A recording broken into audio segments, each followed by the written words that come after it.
Alemania acababa de decirle no a Washington, no en un comunicado diplomático, no en una cumbre con aplausos y fotos, en una mesa de negocios, con empresarios, con números reales y con una presidenta mexicana sentada al otro lado. El canciller alemán viajó a Cancún, se sentó frente a Claudia Sheinbaum y confirmó lo que ningún analista en Washington quería escuchar. Las 2.000 empresas alemanas instaladas en México no se van a mover.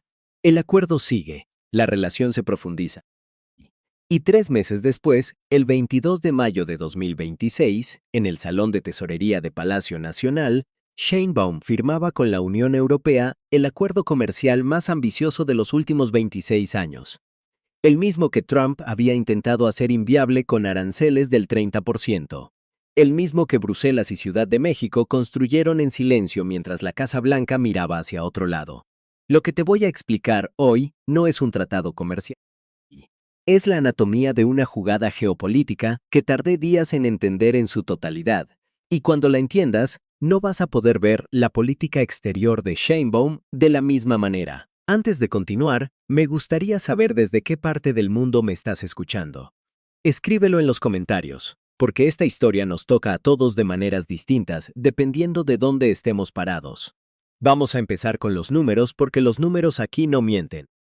México y la Unión Europea intercambiaron en 2025 $88.000 millones en bienes y servicios.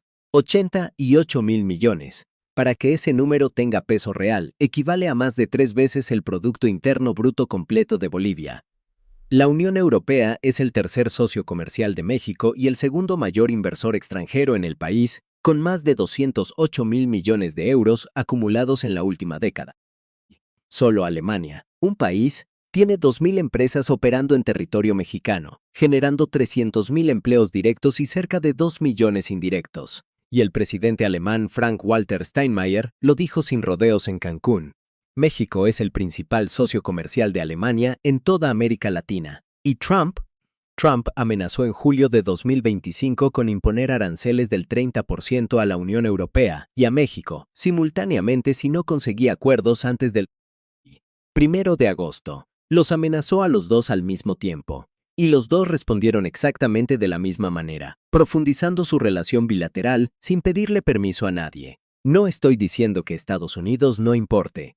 Estoy diciendo que cuando Washington decidió presionar a dos de sus socios más estratégicos al mismo tiempo, esos dos socios encontraron en el otro exactamente lo que necesitaban para no estar solos. Eso no es una coincidencia. Eso es arquitectura de influencia en tiempo real.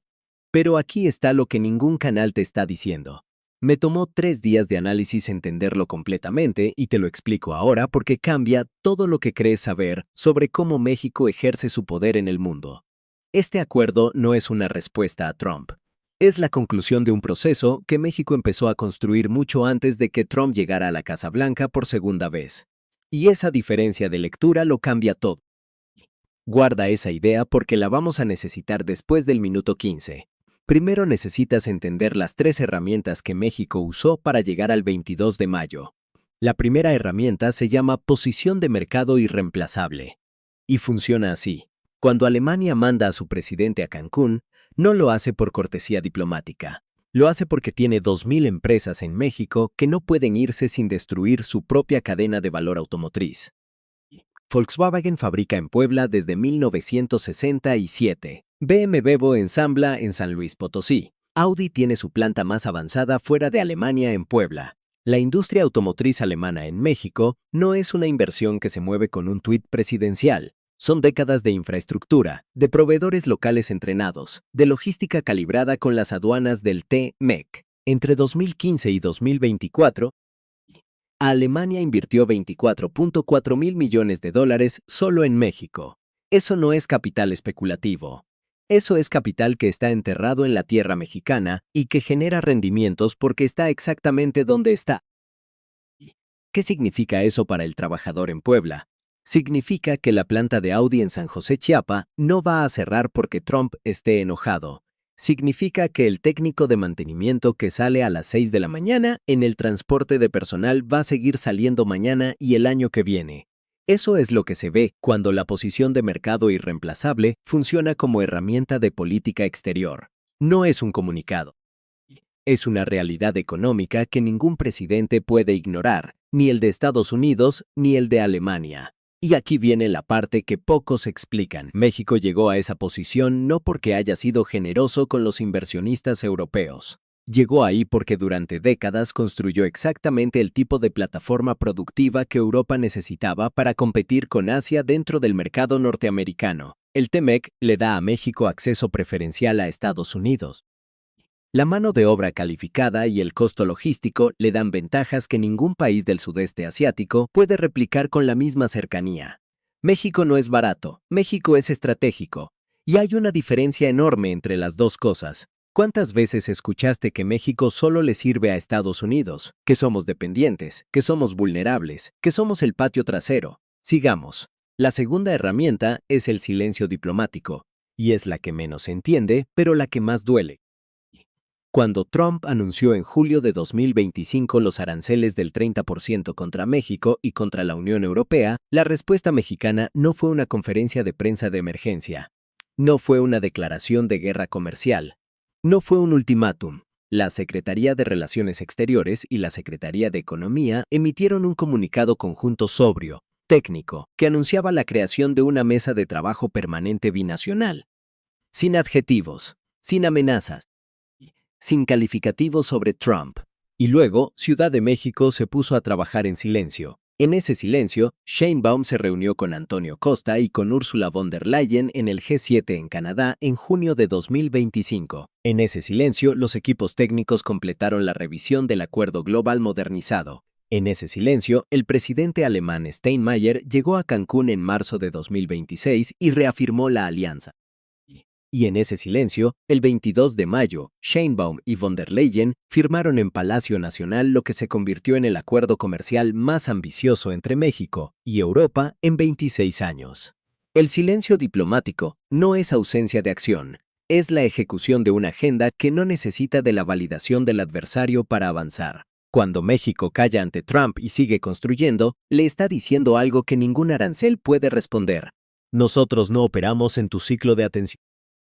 Operamos en el tiempo de la historia. El canciller Steinmeier lo articuló sin quererlo cuando dijo en Cancún que la administración estadounidense tiene una visión distinta del mundo. No dijo que Trump estaba equivocado, dijo que hay otra visión, y que Alemania y México comparten la suya. Eso, dicho por el presidente de la cuarta economía del mundo en territorio mexicano, es lo que el silencio de Sheinbaum hace posible.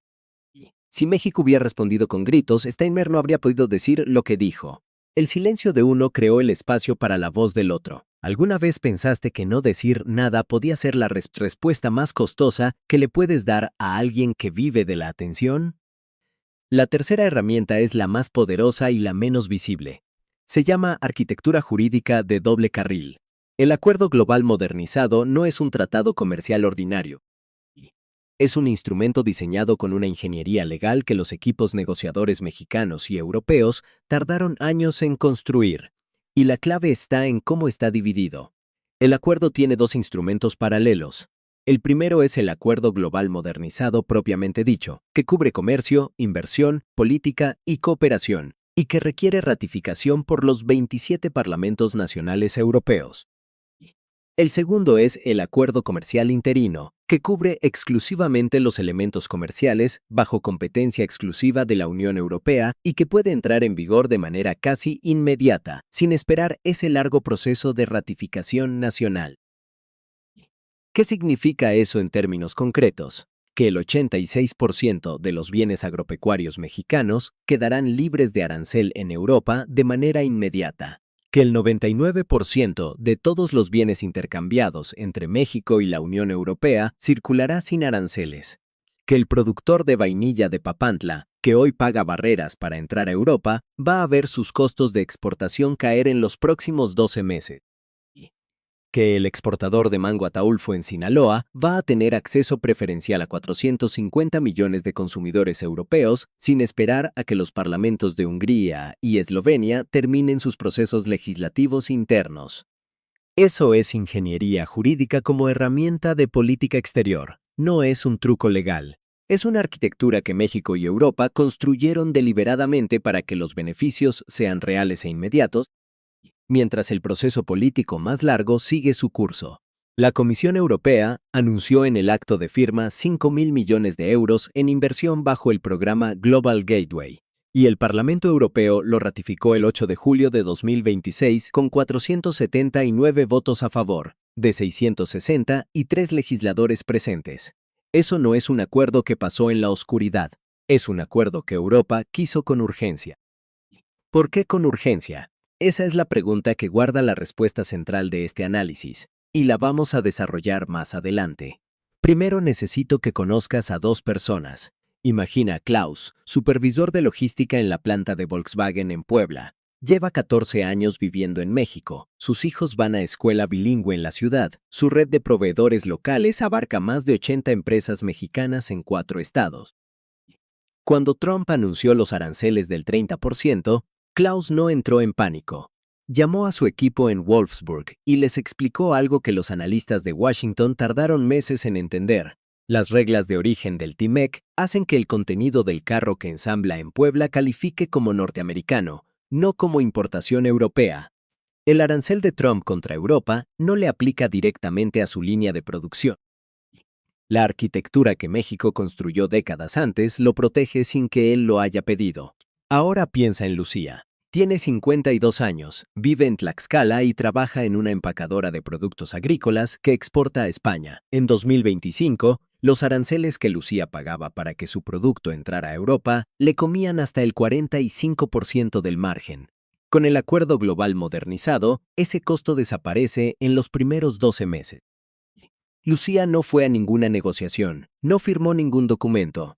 Pero la arquitectura que su gobierno construyó en silencio durante años va a cambiar sus números de manera permanente. Eso se llama madurez diplomática, y nosotros como mexicanos deberíamos reconocerla cuando la vemos. Ahora el contexto histórico, porque este momento tiene raíces profundas que nadie está contando. En diciembre de 1997, México fue el primer país latinoamericano en firmar un acuerdo de asociación económica con la Unión Europea. El primero. No Brasil, que tiene una economía más grande. No Argentina, que históricamente tuvo más vínculos culturales con Europa. México. Y eso no fue accidente. Fue una decisión estratégica tomada por una diplomacia que entendía que el TMEC de 1994 había transformado a México en una plataforma productiva norteamericana y que esa condición podía ser al mismo tiempo una ventaja para seducir a Europa. El acuerdo entró en vigor en julio de 2000. Desde entonces, el comercio bilateral entre México y la Unión Europea se cuadruplicó. No creció. Se cuadruplicó. De 22.000 millones de dólares a 80 y 8.000 millones en 25 años. Europa, que en 1980 representaba el 15.2% de las importaciones totales de México, había caído al 8.7% en 1997. El acuerdo del año 2000 detuvo esa caída y construyó la base de lo que hoy vemos. Pero hay algo que los analistas de 2000 no vieron venir. El acuerdo original dejó pendiente la agricultura. Los productores europeos presionaron para mantener cuotas y excepciones que protegían sus mercados de la competencia mexicana. El mango, la vainilla, el café, los espárragos.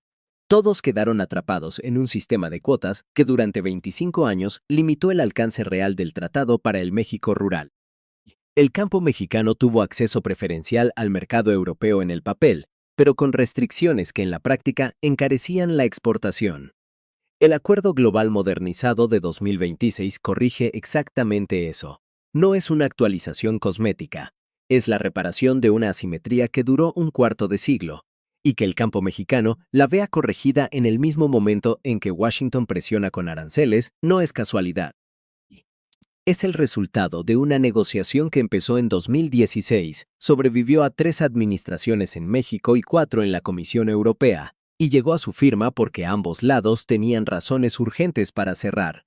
En 2013, en la cumbre CELAC-UE, en Santiago de Chile, líderes de ambos bloques acordaron explorar la modernización. 3 años después comenzaron las negociaciones formales. En 2018 llegaron a un acuerdo de principio, y luego tardaron 8 años más en llegar a la firma. 8 años de revisión técnica, de ajustes jurídicos, de presión de sectores agrícolas en Europa y de negociaciones sobre reglas de origen en manufactura avanzada. Lo que firmó Sheinbaum el 22 de mayo no lo construyó ella sola. Construyó el último tramo de una carretera que tardó una generación en pavimentarse. Y ahora llegamos a la revelación central, la que tardé días en entender y que justifica todo el análisis previo.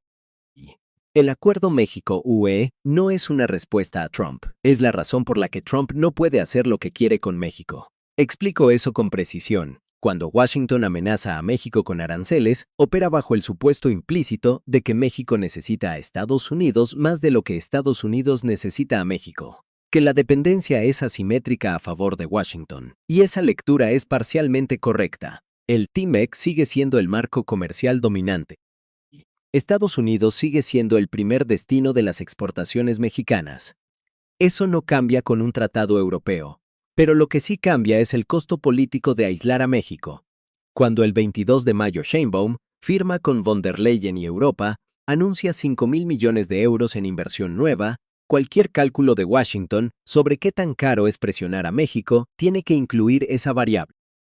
México ya no es solo un socio del TMEC al que se puede aislar con aranceles bilaterales. México es ahora formalmente el único país del mundo con acceso preferencial simultáneo al mercado norteamericano bajo el TMEC y al mercado europeo bajo el Acuerdo Global Modernizado. 450 millones de consumidores europeos más 330 millones de consumidores norteamericanos. Ningún otro país tiene eso. ¿Cuántas veces escuchaste que México estaba atrapado entre dos potencias? Porque lo que acabo de describir no suena a trampa. Eso es lo que el Instituto Mexicano para la Competitividad definió como el potencial de incrementar exportaciones a la UE en 16.000 millones de dólares adicionales solo con el pleno aprovechamiento del acuerdo. No es el techo, es el suelo de lo que México puede construir desde aquí.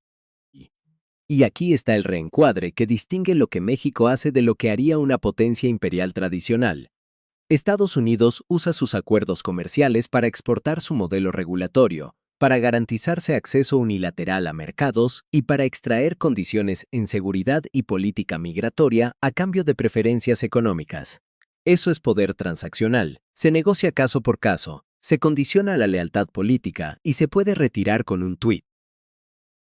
México opera diferente. México no le exige nada a Alemania a cambio de mantener sus plantas abiertas. No amenaza a von der Leyen con cerrar puertos. No condiciona la firma del acuerdo a que Europa vote de determinada manera en el Consejo de Seguridad.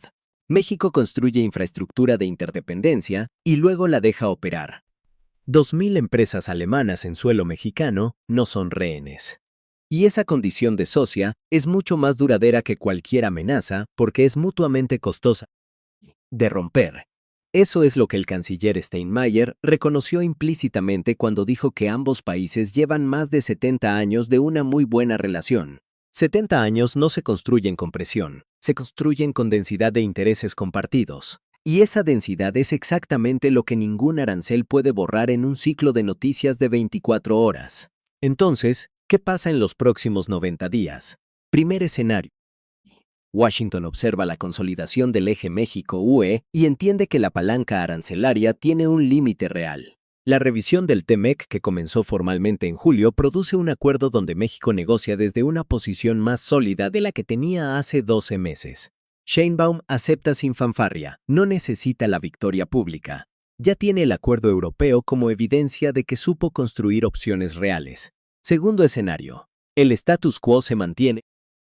Trump sigue con retórica arancelaria. México sigue ejecutando en silencio. El acuerdo comercial interino con la UE entra en vigor de manera casi inmediata y los productores mexicanos empiezan a sentir los beneficios en los mercados europeos antes de que termine el año. El silencio sigue haciendo el trabajo solo. La diversificación avanza sin que nadie lo anuncie en una conferencia de prensa. Tercer escenario. Washington decide escalar la presión sobre México en el contexto de la revisión del TMEC e intenta usar el acuerdo europeo como argumento para acusar a México de triangulación comercial con China. Y aquí viene el movimiento más devastador del tablero. México lo ignora, completamente. Y lo hace apoyado en el texto del propio acuerdo, que fue diseñado con reglas de origen que excluyen explícitamente la triangulación de productos chinos. La acusación no tiene sustento jurídico. Sheinbaum lo sabe. Von der Leyen lo sabe. Y Washington lo sabe también. Ignorar la presión desde una posición jurídicamente blindada no es arrogancia. Es la forma más sofisticada de ganar un argumento sin tenerlo. En 90 días aquí mismo volvemos a este tablero juntos. Antes de cerrar, quiero dejarte con una pregunta que me parece la más honesta que se puede hacer después de todo este análisis. México firmó este acuerdo porque tiene una visión estratégica de largo plazo que está ejecutando con disciplina, o lo firmó porque la presión de Trump simplemente aceleró algo que ya estaba listo y que no habría llegado a tiempo sin esa urgencia externa. Una opción habla de una diplomacia que planifica décadas con independencia del ruido político. La otra habla de una diplomacia que sabe aprovechar las crisis ajenas para cerrar lo que no podía cerrar en tiempo de calma. No hay respuesta incorrecta. Pero sí hay una conversación que vale la pena tener. En 90 días aquí mismo, volvemos a este tablero juntos.